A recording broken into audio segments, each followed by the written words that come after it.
Afternoon, everybody. This is Nate coming to you from the offices of Pickerington and Freedom Pharmacy. Appreciate you joining our Lunch and Learn today. This is episode 9 of 9, so this is our last episode for a while, and today's topic is about the PBMs. And when you're talking about the PBMs, you want to talk about following the money. So that was the title for today's episode, and we're going to go through some scenarios here on where the money goes that you pay the pharmacy, and where the money goes that your employer pays the pharmacy, and we're going to dive deeply into exactly how the PBMs work. So before we get started, let's talk about exactly what the PBMs are. I don't know if you remember a few episodes ago, we talked about the Wizard of Oz pulling levers and making things magical happen. That's kind of who the PBMs portray themselves to be. So the acronym PBM stands for Pharmacy Benefit Manager, okay? And what they are companies that do claims processing. In other words, they're the intermediary between the pharmacy and the ultimate payer, who is the employer or a government entity.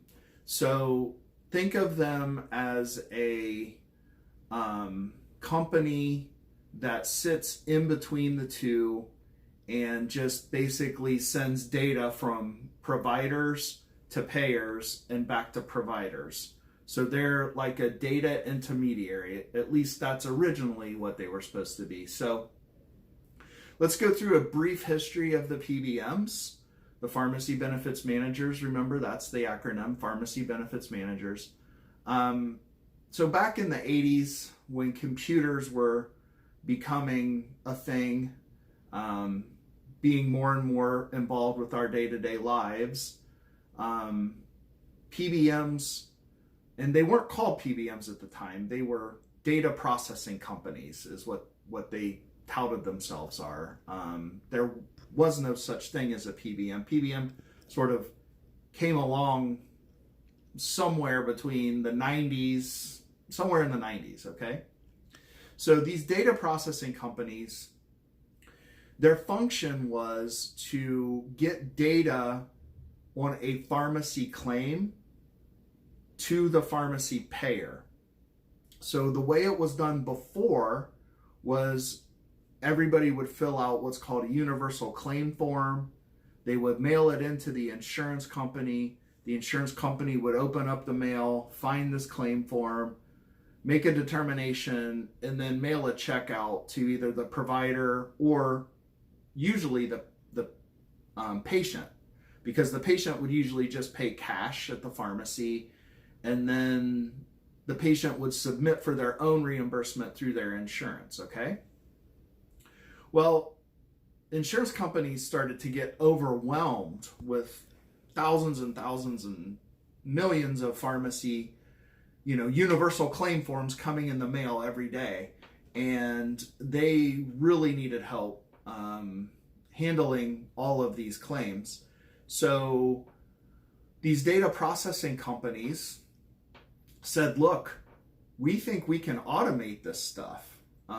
We think we can instantaneously or very quickly get you data from the pharmacy, and then you can make a determination on what should be paid, and then the patient then would just pay their copay or whatever, or they would pay nothing if that company said, yeah, we'll cover the whole prescription.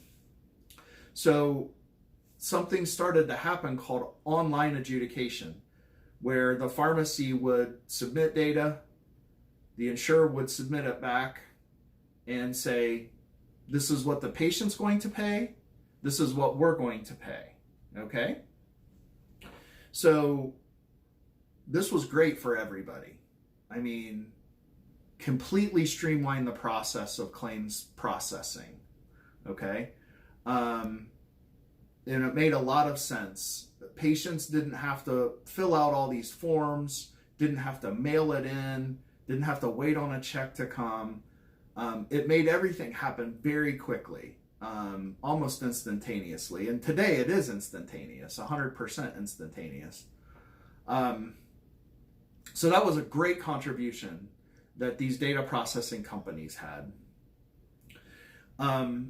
But something happened that's actually not good during this whole, this whole time when the claims were being paid very quickly and patients didn't have to pay up front. They could just, pay whatever they owed, and then the company would take care of the rest. One of the bad things that happened, and this is a little bit of a black eye on pharmacy, is that pharmacies said, hey, people said, the customers aren't really paying us anything, or at least not a lot. We could probably get away with raising our prices. So what used to be $10 became $15, and it worked. So then what was $15 became $30, and it worked. And the pharmacies were making tons of money this way. They just kept raising prices and they kept getting paid. So once again, these data processing companies were in a position to help, right? Like, the insurers are getting overwhelmed, going bankrupt on paying out pharmacy claims, and they turned to these data processing companies and said, you have all this data going through your computers. Can you help us try to, lower prices in any way? Like, can you compare prices at different pharmacies? And can you compare drug costs for drug A versus drug B?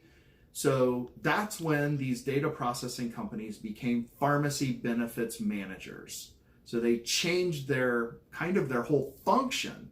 I mean, they still remain processing companies, but they took on a whole nother role as a pharmacy benefits manager.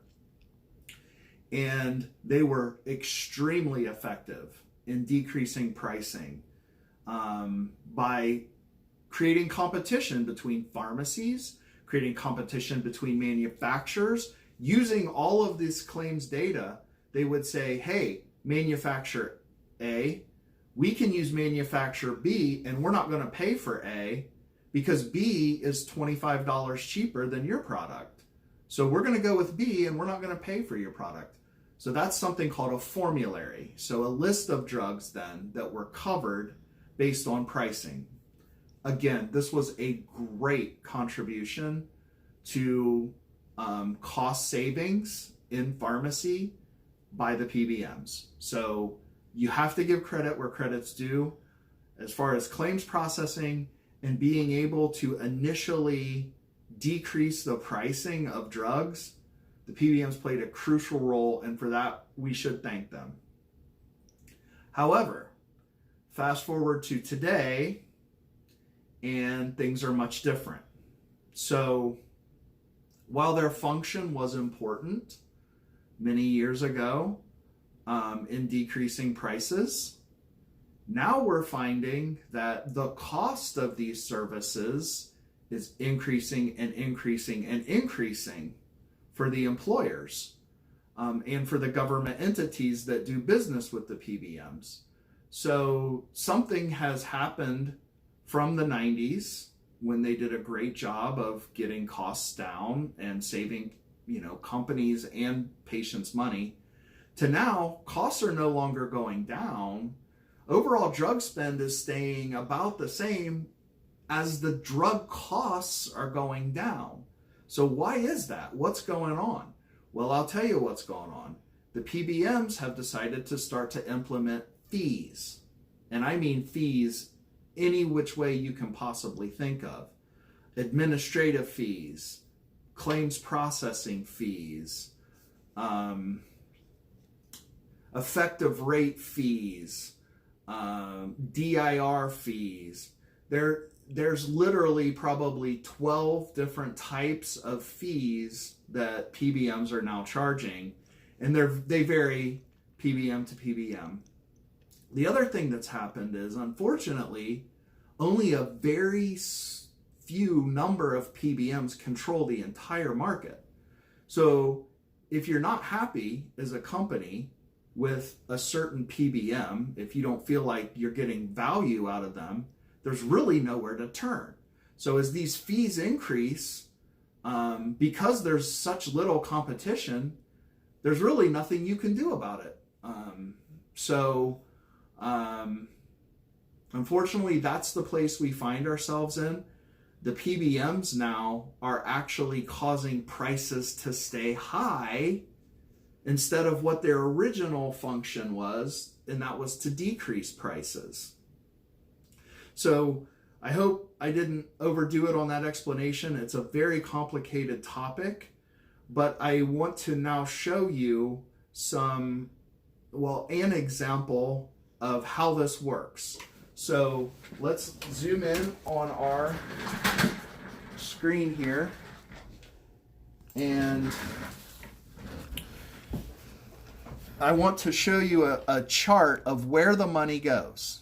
All right. So if you joined us last week, this chart looks very similar to what we had last week in the discount card scenario. Remember, PBMs also control the discount card market.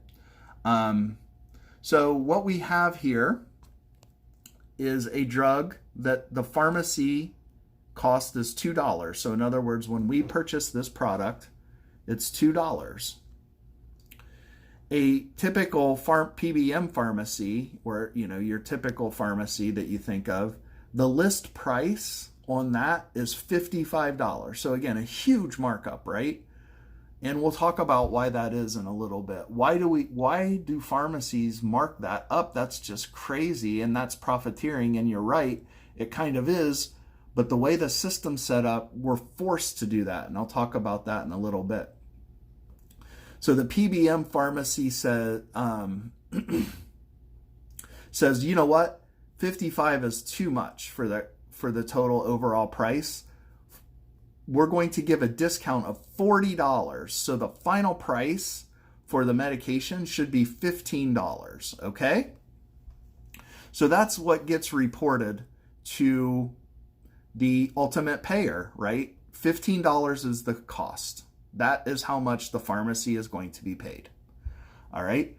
We're going to pay them nothing for their pharmacy services. We're just talking about we don't value the pharmacy services here, so they don't get paid anything. Safety's not important, and dosing's not important, and if they need to contact the doctor to fix anything, we're not going to pay them for that. We're just going to pay them for the drug only, okay? We're going to ask that the patient pay us a $5 copay for this $15 medicine. And because you're such a great company, you're going to pay $10 for that prescription, okay? So we're going to ask the patient to pay $5. We're going to collect $10 from you, the ultimate payer. Let's just say it's an employer, right? And by the way, we have a $7 administration fee to make all this happen, okay? So you're still getting a really good deal, right? The pharmacy list price was $55, and the overall cost between the patient, our service fees, and your portion of what you're paying for the prescription is $22. We're still giving you a huge savings, right? So you should be glad. Now, what we're not going to talk about to you, being the employer, is that we're really only going to pay the pharmacy $5. Now, I know we said your portion was $10, and that's right. Your portion's $10, company. That's how much you agree to pay for this prescription. But kind of behind the scenes, we're just going to give the pharmacy 5 just because we can, because that's what our contract says with the pharmacy. So even though we reported to you it's a $10 fee, $10 payment, the pharmacy's going to collect 5, and don't worry about where that other $5 goes, okay? So that is a scenario that happens every single day at Pickerington Pharmacy, which I own a PBM pharmacy. It's called Pickerington Pharmacy, as you guys know. Now let's look at what happens at Freedom Pharmacy in comparison. It's the same $2 cost of the drug. We actually report to you that, hey, the cost of the drug is $2. You don't owe us any more for the drug than that. There's no discount. We don't do that because it's not real. We just report what it is, right? So the total for the drug is $2. We ask a pharmacy services fee of $12. We feel that it's important that we safely dispense your medication. We contact the doctor if needed. We contact the doctor if we think there's a better product available that's maybe less expensive. There is value in this $12. So our overall cost for the prescription for the patient is $14. So what is the overall cost in the whole system? Well, it's $14. Okay, end of story. So while the patient, I understand, did have to pay us $9 more for that prescription because their copay was $5 at the PBM pharmacy, it was $14 at Freedom Pharmacy. I get it. The patient's more than likely going to go to the PBM pharmacy, and that's okay because, like I say, we own Pickerington Pharmacy, and that's where you'll end up going. But let's now look at this side by side as far as where the money goes, okay? So, at the PBM pharmacy, we've got $2 that was the cost of the drug. There's $12 profit going to the PBM right here, $12 profit. Remember, there's that $7 in administrative fee that they collect from the employer. And then there's $5 that they skimmed from the go-between between the employer and the pharmacy. So they actually made $12 profit on that prescription, and they didn't prescribe it, they didn't dispense it, they didn't verify it, they didn't check anything about it. They did nothing. They didn't make it. They did nothing except position themselves in the middle to be allowed to do this. So the pharmacy made an $8 profit on that prescription, and the total drug cost for the entire system, so taking what the patient pays, what the employer pays, and the pharmacy profit, the total cost in this scenario is $22. Now, what happens at Freedom Pharmacy is the cost of the drug still $2. The PBM makes $0. The pharmacy services fee is $12, and that is profit for us.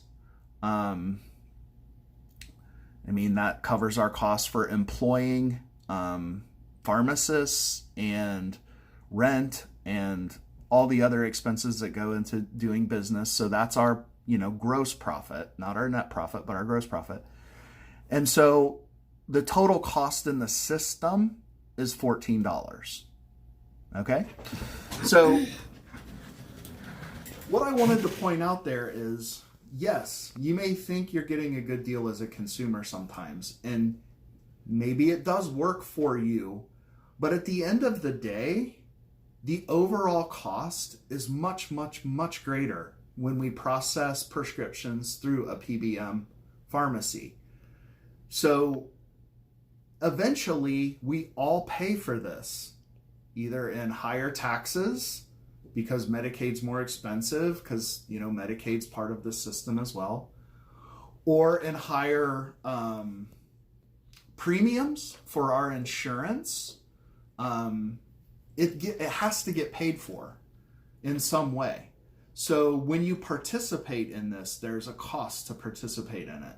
There's a cost to the employer, there's a cost to the patient, and the overall cost eventually gets passed on to the employer and or the patient. It gets passed on to all of us. So what has happened is what used to be the function of the PBM to keep prices down is actually now reversed, and they're actually keeping prices higher. And you say, well, Nate, why do you have to say at Pickerington Pharmacy that the cost of the drug's $55? I mean, you prove to us you don't have to charge $55, and you're right. But the reason why we have to make it $55 is because we have to account for what the PBM is going to do in between. So they are going to take a lot of that money in between. We have to hope that a few claims, we actually get that $55. There are a few claims that happens. And you know what? Without those claims, almost all pharmacies would go bankrupt. So the truth of the matter is, we are forced to keep those prices that high because you need those handful of claims every day that basically keep your pharmacy doors open. Because 50% of the pharmacy claims we lose money on. By the time you have all your expenses, by the time you pay your employees, by the time you pay your rent, everything else that goes into operating a pharmacy, we actually lose money. So the PBMs know this, and they keep us in this system so they can say, look, we're saving everybody all this money. $55, and you only ended up paying $22 at the end of the day. What a great deal, right? Well, not really, because pharmacies don't have to have those extremely high prices if they don't participate in that world, okay? So, bottom line is, Freedom Pharmacy was created to eliminate all of that extra administrative work and all of the possibilities of where the money can be lost in between. Freedom Pharmacy is about a relationship between us and the customer and no one else. You know, if they want to take a claim from Freedom Pharmacy and bill it themselves the way it happened, you know, way back in the day, back when I was a kid, and prices weren't high at pharmacies because consumers just paid the price, like for the drug, right? That's why prices were in check in those days. And unfortunately, pharmacies started it. And then now it's been a war between pharmacy and the PBMs for many, many, many years. And it's time to, everything's cyclical. And it was our determination when we opened Freedom Pharmacy that this is now a market correction against what has been going on lately with the PBM market. I just read an email yesterday that they expect all fees to go up 2% over the next 5 years, year on year, for the PBMs. So it keeps getting more and more and more expensive for us to do business with the PBMs. They just keep taking more and more and more, causing us to keep increasing our prices. So it becomes a vicious cycle. I just had a lady stop in today that said her health insurance through her company went from $100 a month to $600 a month overnight. Okay? So, you know what she did? She showed up at Freedom Pharmacy because you know what? She can't afford $600 a month for her insurance. She's on 2 blood pressure medications. That's all she gets. She sees the doctor twice a year. She elected not to go with health insurance, which is awful. I feel bad that she's in that situation, and I'm not like saying that's the right thing to do. But the reality of it is that's where we're at. There are no choices for patients, right? So we're giving that person a choice, and that's called Freedom Pharmacy. We're still going to operate Pickerington Pharmacy as well as and efficiently as we can. We're going to try to take care of people that choose to use the PBM pharmacies. We're going to not compromise on what we do at Pickerington Pharmacy, but it becomes more and more difficult as more and more money is taken out of the middle by the middlemen. So with that, I know I'm probably way over my time. I thank you for watching this final episode. And thanks to everyone who's been coming into Pickerington and Freedom Pharmacy. We really appreciate your business. We really appreciate your support. I hope everybody has a great St. Patrick's Day. And we'll do this again sometime soon. But for now, this is the final episode in our 9-week series. Have a great day, everybody.